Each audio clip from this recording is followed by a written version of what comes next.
bonjour, la paracha qu'on lira Be'ezrat Hashem ce Shabbat, parachat Shemini. C'est marqué Vayi Bayom Hashemini.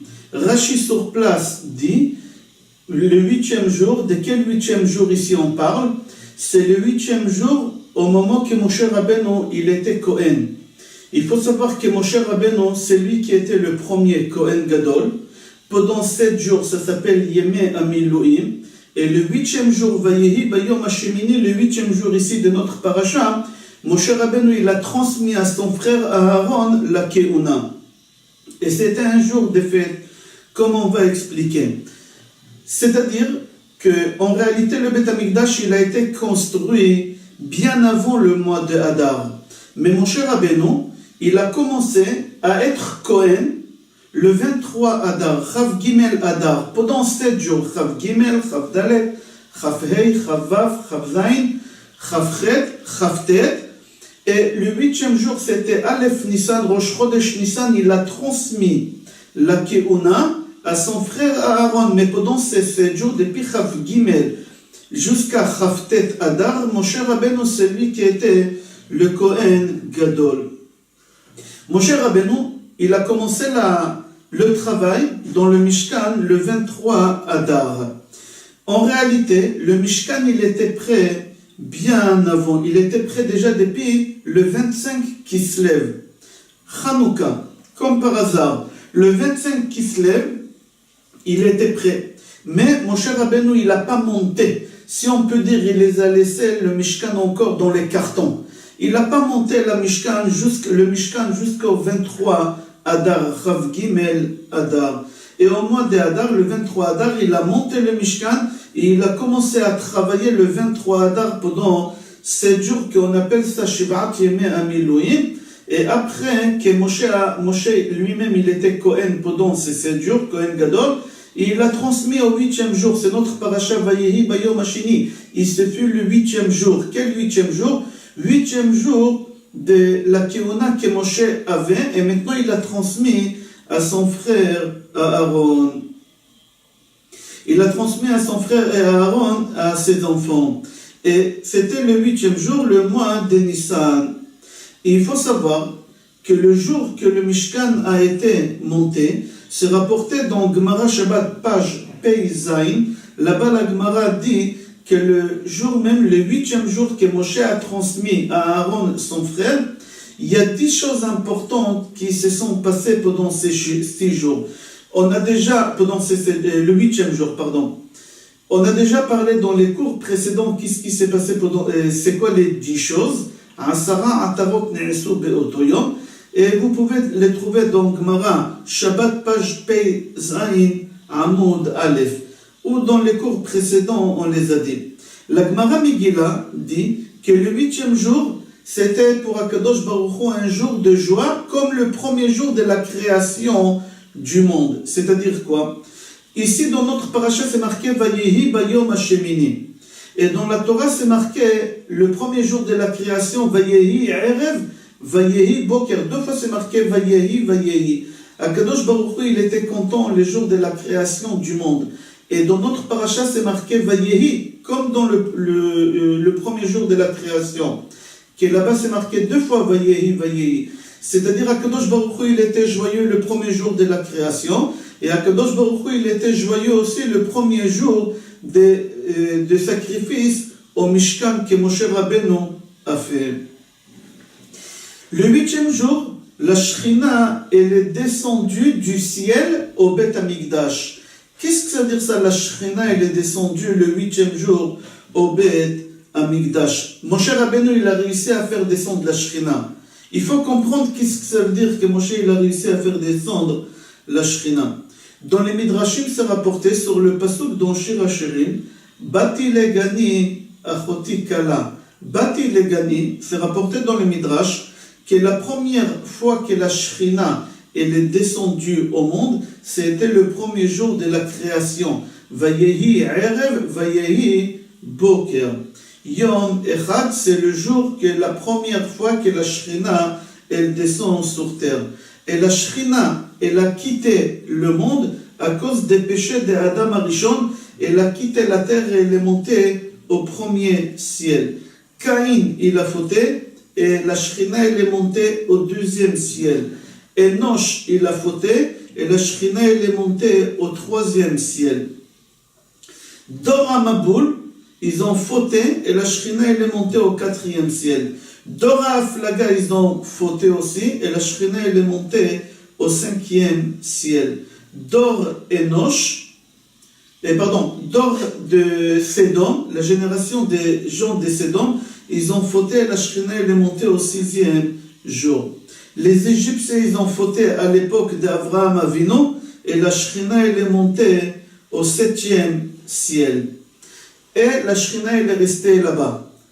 C'est 7 personnages qui ont fait quitter la Shrina d'un ciel à un autre ciel. Contre eux, Akadosh Baruch Hu, il a ramené 7 tzadikim, qui chacun il a réussi à descendre la Shrina un ciel vers nous. Et c'est qui cela? Le premier, c'était Avraham Avinu. Il a réussi à descendre la Shrina du 7e au 6e. Yitzhak des 6e au 5e, Yaakov des 5e au 4e, Lévi des 4e au 3e, Kehat du 3e au 2e, Amram, le papa de Moshe Rabbeinu, du 2e au 1er. Moshe Rabbeinu, il a réussi à faire descendre la Shrina, pendant que le moment qu'il était Kohen Gadol, il a réussi à descendre la Shrina du 1er sur la terre au Mishkan. Quand est-ce? Le 23 Adar, le premier jour qu'il a construit le Mishkan. Dans Pirkei de Rabbi Eliezer, Perek Nun Gimel, c'est rapporté que, mis à part la Shrina qui est descendue, il y a un feu qui est descendu sur terre. Et ce feu-là, jamais il a quitté la terre. Il est là en permanence tout le temps. Comme ça, c'est rapporté dans Pirkei de Rabbi Eliezer, Perek Nun Gimel. D'où on sait que le feu il est resté tout le temps ici, comme il est dit, Vatetse Esh. C'est pas marqué que le feu il a descendu, elle est sortie. De où elle est sortie le feu? De l'endroit où elle s'est cachée. C'est-à-dire que le feu il est là en permanence. Le feu il n'a pas descendu, il ne descend pas du ciel chaque fois. Il a descendu une seule fois, le premier jour, le 23 Adar, le jour que Moshe Rabbeinu il a commencé les sacrifices, et elle est restée ici en permanence. Et on voit que ce feu-là, au moment que Béni Israël il faisait des sacrifices dans le désert, ce feu-là, elle sortait de sa cachette et elle brûlait tous les sacrifices. Et aussi ce feu-là, il est sorti pour brûler Korach et toute sa famille. Comme c'est marqué chez Korach, Vatetse Esh. Le feu, il est sorti, c'est marqué là-bas. Pirkei de Rabbi Eliezer dit que chaque personne, au moment qu'il quitte le monde, il y a ce feu qui sort et qu'elle brûle la neshama, le corps reste intact, mais elle brûle la neshama, comme ça c'est rapporté dans Pirkei de Rabbi Eliezer. Et aussi, Nadav et Avihu, ils sont morts comme ça, le feu il est sorti deux fils de feu. Et chaque fil, il s'est divisé en 2 parties, ils ont rentré dans le narine de Nadav, et l'autre fil, il s'est divisé en 2, il est rentré dans les narines des Avihu, et ils les ont brûlés. La Neshama, elle s'est brûlée à l'intérieur de leur corps, mais le corps de Nadav et Avihu, ils ont resté intacts. Comme ça, c'est rapporté dans Pirkei de Rabbi Eliezer, Perek Nun Gimel. Dans Midrash Rabbah, c'est marqué que dans la Torah, c'est rapporté 4 fois, et une seule fois dans les Nevi'im, la mort de Nadav et Avihu. 4 fois la Torah, elle répète. La première fois, c'est dans notre parasha, dans Parashat Shemini, c'est marqué que Nadav et Avihu, ils sont morts. Dans 2 semaines à peu près, Be'ezrat Hashem, on lira Parashat Acharemot. Acharemot, Kedoshim, cette année, ils sont collés les deux. Mais dans Parashat Acharemot, on verra là-bas encore qu'on rappelle la mort de Nadav et Avihu. Dans Sefer Bamidbar, au début, dans Parashat Bamidbar, c'est rapporté là-bas. Et la 4e fois, dans Parashat Pinchas, dans Perek Chaf Vav, Pasuk Samer Vav, c'est marqué là-bas, Vayamot Nadav et Avihu, Be'akrivam Esh Zara, Lifnei Hashem. Et dans les livres, dans les Ketuvim, c'est marqué dans Sefer Divrei Hayamim, Aleph Perek Chaf Dalet, c'est marqué là-bas, Vayamot Nadav et Avihu, Lifnei Avihem, Ubanim lo hayu lahem.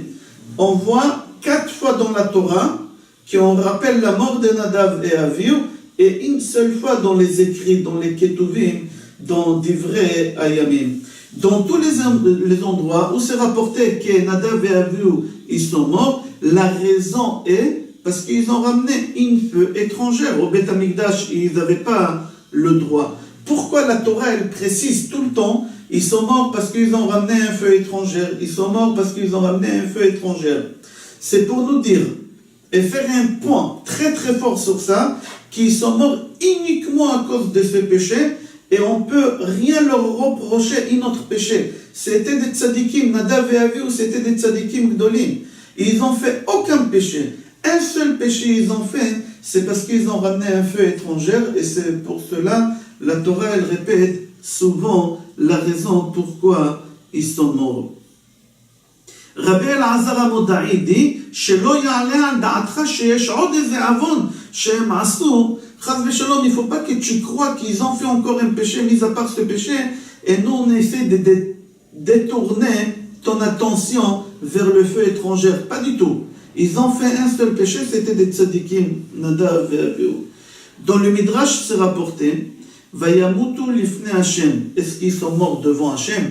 Qu'est-ce que ça veut dire ça? Vayamutu lifnei Hashem. Ils sont morts devant Hashem. Est-ce que vraiment ils sont morts devant Hashem? Ela leodi'acha, she'aita mitatam kasha la'akadosh baruch hu. C'est seulement pour te dire qu'au moment que Nadav et Avihu ils sont morts, c'était très très difficile pour Akadosh Baruch Hu.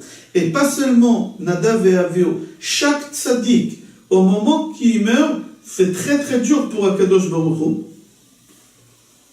Dans notre paracha, c'est marqué 2 fois devant Hachem. Ils ont fait un feu étranger devant Hachem et ils sont morts devant Hachem.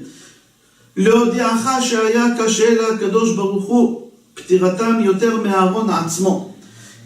Pour te dire que Akadosh Baruch Hu, pour lui, c'était difficile la mort de Nadav et Avihu plus que pour leur propre père Aaron. Aaron, il a souffert énormément pour la mort de ses enfants Nadav et Avihu.